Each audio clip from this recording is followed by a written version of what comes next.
है, लेकिन उसमें कौन कौन सी महत्वपूर्ण बातें हैं जो आपको ध्यान में रखनी है पत्र लिखते वक्त। विद्यार्थियों, परीक्षाओं में 2-3 तरह से प्रश्न आते हैं। एक प्रश्न तो सीधे कि पत्र के महत्व से को आप क्या समझते हैं, पत्र लेखन के अंगों पर प्रकाश डालिए। दूसरा प्रश्न आता है कि पत्र के प्रकार पर विस्तार पूर्वक प्रकाश डालते हुए एक औपचारिक या एक अनौपचारिक पत्र लिखिए, या पत्र के भेदों को लिखिए। और तीसरा एक प्रश्न आता है कि अच्छे पत्र की क्या क्या विशेषताएं होनी चाहिए, इस पर प्रकाश डालिए।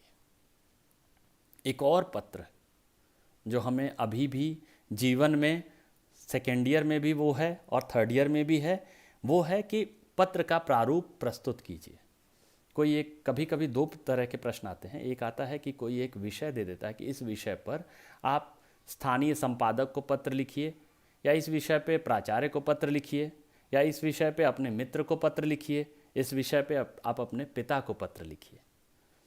तो ये पत्र लिखने के कारण और विषय को देते हुए प्रश्न आते हैं। या एक शासकीय पत्र का प्रारूप बनाइए, या एक अशासकीय पत्र का प्रारूप बनाइए।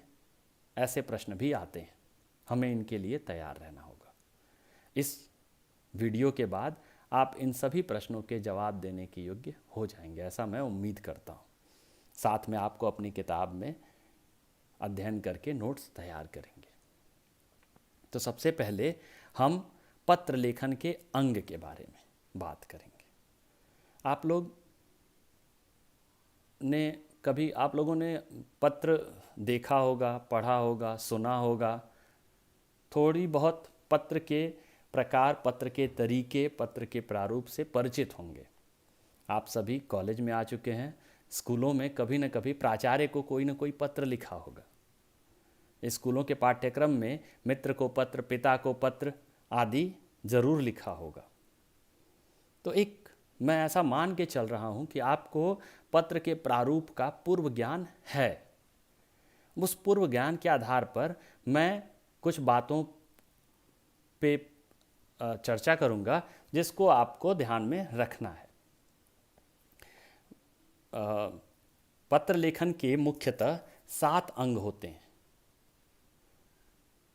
7 अंग होते हैं, हिस्से होते हैं। एक पत्र जो लिखा हुआ रहता है उसमें आप देखेंगे तो उसमें 7 अलग अलग चीजें आपको दिखेंगी। विद्यार्थियों, कोई भी चीज लिखित रूप में जब उपलब्ध होती है तो उसका एक निश्चित प्रारूप होता है, उसकी एक ढांचा, उसकी एक संरचना होती है। उन संरचना को के आधार पर ही पत्र के अंगों का निर्धारण होता है। जैसे जब भी हम पत्र कोई देखते हैं तो सबसे पत्र के ऊपर दाहिनी तरफ, पत्र के सबसे ऊपर दाहिनी तरफ जो स्थान होता है, जो लिखा होता है, उसको कहते हैं प्रेषक। वो प्रेषक और तिथि लिखने का स्थान होता है, और वही हमारे पत्र लेखन के अंग का पहला हिस्सा है, प्रेषक और तिथि।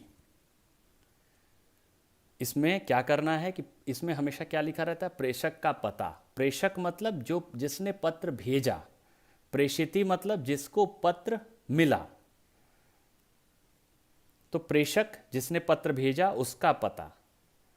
मान लीजिए उसने दिल्ली से पत्र भेजा तो वो दिल्ली में जहाँ रहता है उसका ऑफिस जहाँ है वहाँ का पता। देहरादून में रहता है तो देहरादून का पता, कलकत्ता में रहता है तो कलकत्ता का पता। और उसके नीचे डेट,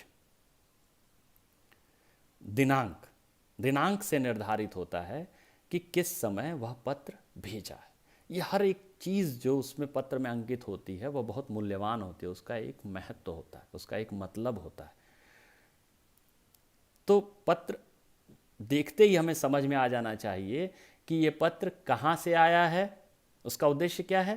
प्रेषक और तिथि लिखने का ऊपर शीर्ष पर उद्देश्य ये है कि पत्र देखते ही हमें समझ में आ जाए कि कहाँ से पत्र आया है और कितने तारीख को आया। कहीं ऐसा तो नहीं कि 4 साल पुराना पत्र हमें आज मिला है। या अभी का मिला है तो कितनी इमरजेंसी, कितनी ज़रूरी बात है इसमें, उसका निर्धारण होता है। एक मन जिज्ञासु मन होता है, हमेशा सोचता है कि कोई भी चीज़ आती है तो कहाँ से है, कब से है, उसका ज्ञान हमें वो पत्र के, ध्यान रखेंगे आपके पत्र के दाहिनी तरफ सबसे ऊपरी हिस्से में, वहीं से पत्र आपका शुरू होगा। दूसरा जो पत्र लेखन का अंग है वो है मूल संबोधन। मूल संबोधन मतलब संबोधन दो प्रकार के, दूसरा या तीसरा आगे मैं चर्चा करूंगा। अभी मूल संबोधन, ये मैंने जो चर्चा किया था कि दो प्रकार के पत्र होते हैं, औपचारिक और अनौपचारिक। तो ये कौन सा पत्र है उसके अनुसार मूल संबोधन का निर्धारण होगा। जैसे अगर औपचारिक पत्र है तो वहाँ हमेशा मूल संबोधन सेवा में या प्रति। सेवा में प्राचार्य आप लिखते हैं, स्कूलों में कॉलेजों में भी लिखते हैं,